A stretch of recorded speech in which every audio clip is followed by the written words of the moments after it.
welcome back to my YouTube channel, and today I'm going to be giving my match predictions for week 16 Premier League fixtures. And what a set of week 15 results we just had. We saw West Ham not come back once but twice against the European champions in the London derby to beat Chelsea this season. We had other amazing results like obviously Dico Origi adding to his long list of great goals for Liverpool, winning the game in the dying embers against Wolves. And we even saw Newcastle pick up their first win of the season against Burnley when I thought they were going to draw.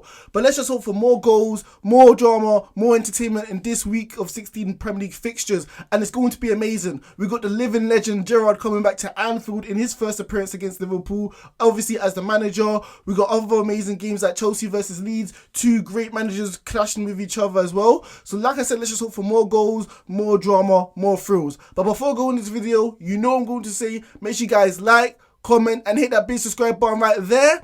Make sure you guys in the comment section give me your own predictions. Who do you think is going to win in week 16 Premier League fixtures? So the first game I'm going to be predicting is Chelsea versus Leeds. Old rivals butting heads yet again. We've got two great managers clashing yet again. Thomas Tuchel versus Bielsa. Both managers hard-headed, hard-nosed, but got great personalities and characters when it comes to their way of playing football. They know how they want to make their stamp on the game. So it's going to be an interesting game with these two sides. But I have to start with Chelsea, the European champions. They've been so clumsy, lost concentration in the last few games or so, giving away silly goals, silly mistakes against Watford, against Manchester United, and now most recently, 3 mistakes against West Ham, goals they shouldn't be conceding. And it's so surprising considering the fact that Chelsea are usually a well-oiled machine. If there's one team you can trust in this league to get a scrappy goal or scrappy win, it's Chelsea. But they have been fumbling in the bag lately, not getting results when it truly matters. And Chelsea do not want to fall back behind the pack with Liverpool, Manchester City, who have both picked up recent wins. Because obviously, if you're going to fall back and lose points, you're not going to be anywhere near the title race. Chelsea have to fix up this, because if you're going to be conceding chances or whatever, you're not going to win games, especially against Leeds, who are going to force it on Chelsea to make mistakes. We know Leeds, when it comes to their man-to-man marking, literally relentless. They're going to go after you, hound you like dogs, like wolves, and try to get the ball in dangerous areas to score goals. And with the way Jorginho have been passing the ball back and miscontrolling the ball, Leeds are going to have so much joy on paper, shouldn't they, when it comes to pressing the ball and winning in good areas. However, the things with Leeds right now, they don't have their main talisman, their goal scorer, Patrick Bamford, with them because he's been injured, who scored 15 or 16 goals in the Premier League last season. He's been a massive miss, and we've seen it this season because Leeds have been struggling to score goals, more than 2 goals in a game. And the fact that Patrick Bamford's not going to be available for this game potentially is going to hurt Leeds going forward. So not only that is the reason why I think Leeds may not get joy and win this game or even get a point, but the other reason is I feel like Thomas Tuchel ball matches well against Bielsa and the way Leeds play. Chelsea are going to make the pitch as big as possible, literally stretch the pitch with their 3 centre-backs and even their wing-back playing it sideways, trying to make more space. And the way Leeds are going to have to pressurise the balls, they're not going to be able to close down avenues for the Chelsea players to make good passes. They're going to make the pitch as big as possible, and Leeds aren't going to be able to counteract this and win the ball. It's going to make the Leeds players tired, especially in the 60th, 70th minute, hounding the ball every single chance they have.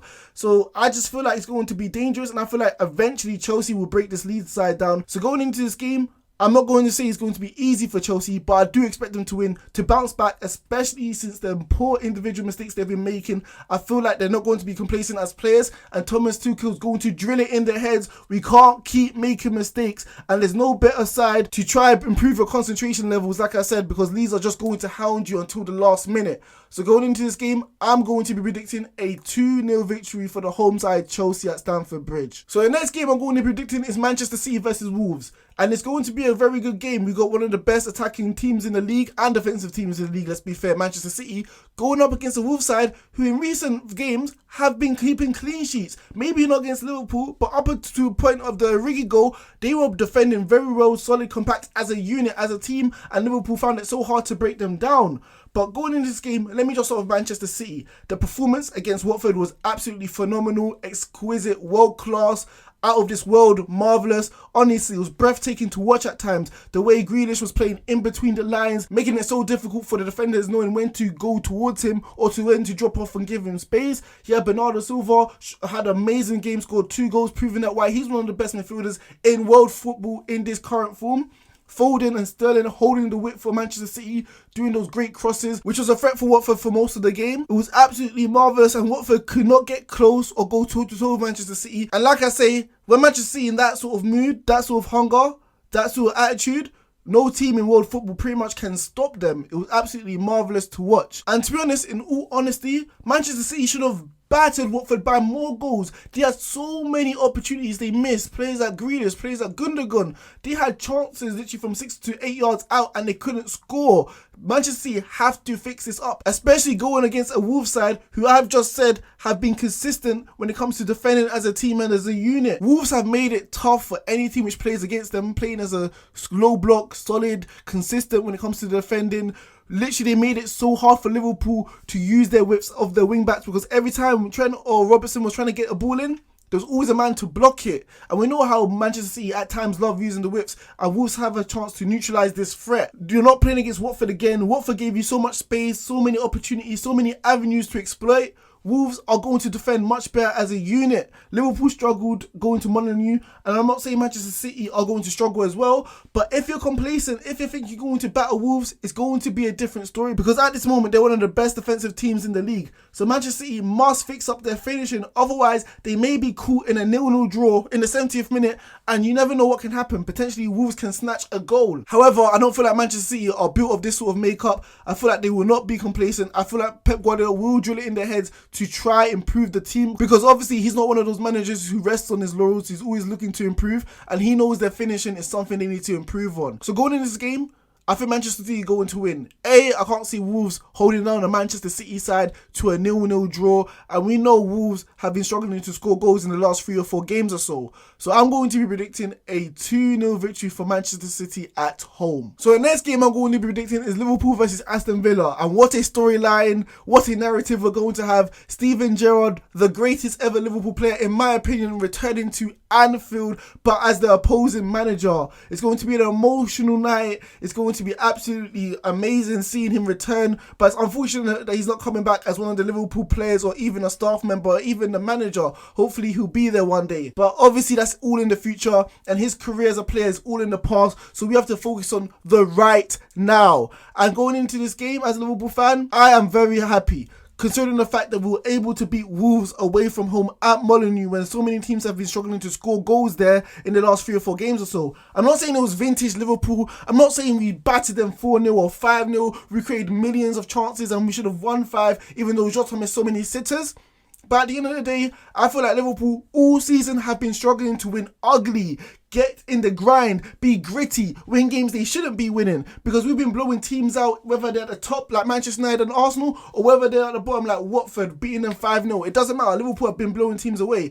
But I haven't seen the side of Liverpool which have grinded out results. We didn't grind out the result and win against Chelsea when we should have won when they had 10 men. So in terms of this game against Wolves, I was so happy to see that performance, because that's a side of Liverpool I have not seen in the last year or so on a consistent basis. So hopefully Liverpool can build this sort of strong personality and character going in these sort of games, especially against Aston Villa, who we know are going to try to be defensive and make it difficult and tough for Liverpool to score goals. But in terms of this game itself, I feel like it's going to be straightforward. I feel like it's going to be attack v defence.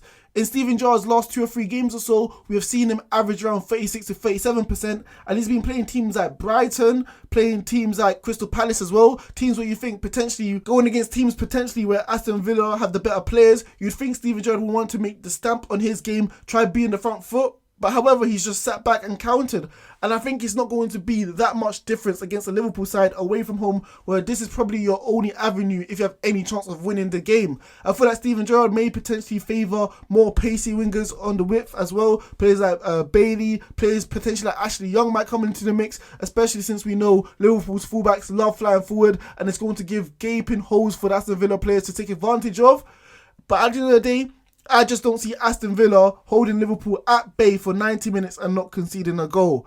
Liverpool have a point to prove, especially the forwards, due to the fact that they missed golden opportunities against Wolves and had to get bailed out by Origi. So I feel like the players are going to be hungry to put the wrongs right, and I think potentially we're going to win this game. So going into this game, I think Liverpool are going to win this game comfortably against Aston Villa.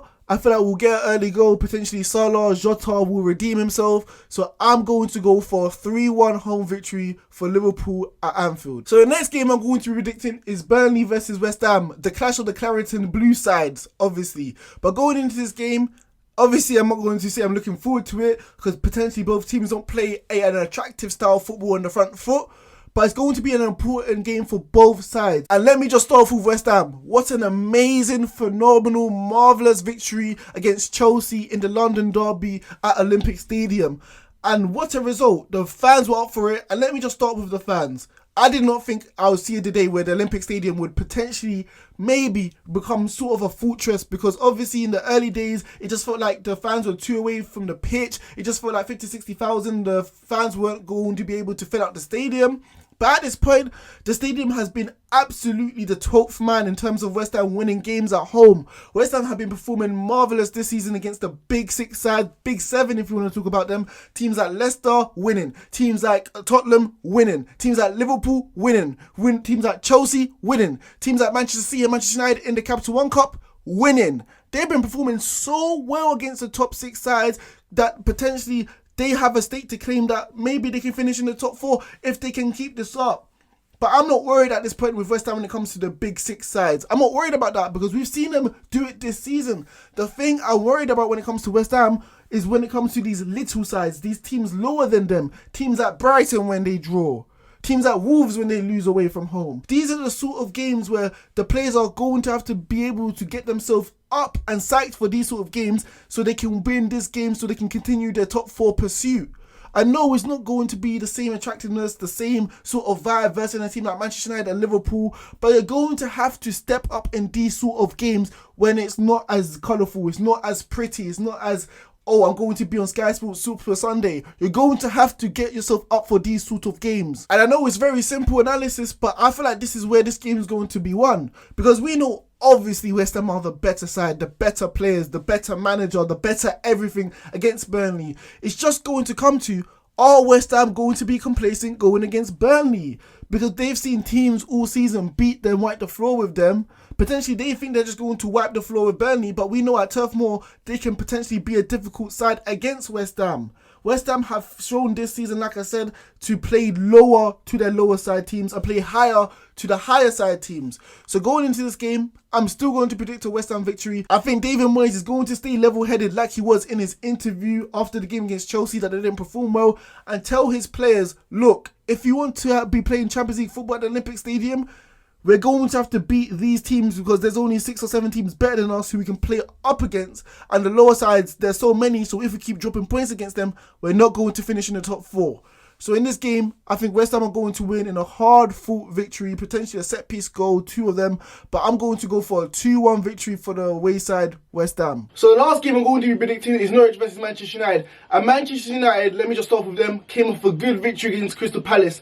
And I know the Manchester United fans are going to be rubbing their hands. They're going to be applauding their new manager, Ralph Rangnick, for being a tactical genius, a tactical god. The way he masterminded the victory against Crystal Palace, a team which on the lower half of the table, where Manchester United were home, and they only won by 1 goal. I know Manchester United fans are literally going to be over the moon, even though, like I said, it's nothing to be amazed, or nothing to be excited about being Crystal Palace at home. But at the end of the day, I must give the manager his plaudits. It actually looks like for once in their life, Manchester United actually have a plan. They actually have a way of playing. And it wasn't pretty at times, and it wasn't fluid, and it wasn't succinct, and sometimes it did look disjointed. But at least in the first game, Ralph Rangnick only had 1 session of training with them. Obviously, he's not going to look exquisite, ain't going to be phenomenal on the first try.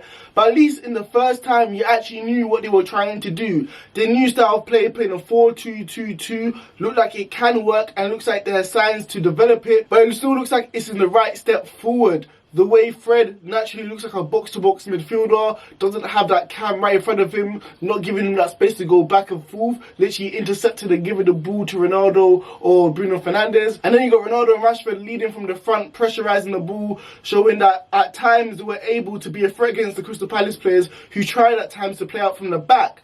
It did look good, they did look sharp, and they did create a lot of chances, which at times on the Gunnar Solskjaer, the ball was just going sideways. So Manchester United fans are obviously going to be excited by that prospect. Sancho, skillful, had glimpses and moments here and there, showing why he's a decent player as well. But overall, Man United actually had a shape, they had tactics, and they had a plan, and that's something they can take into the next game against Norwich. And there's no better team to trying to develop your style of play, getting used to it, than Norwich. Norwich are literally like 18th or 19th in the league. I know Dean Smith won his first game as the manager against Southampton, but ever since then, losing to Tottenham, not having a great run of form, and even prior to that, it just looks like they're destined to get relegated like they do every single time they come up to the Premier League. So Manchester United can use this side, Norwich, away from home as a tester to carry on building momentum, some sort of form, some sort of confidence, so that they can get too used to their style of play whilst playing against an average or below average side in the Premier League. So going into this game, I think Manchester United will win comfortably. I feel like it's more about their style of play and the performance rather than the result, because the result should be pretty much guaranteed versus the Norwich side. So in terms of this game, I'm going to go for a fairly simple victory for Manchester United. Probably a Ronaldo goal like you always. So I'm going to go for a 2-0 victory away from home for Manchester United.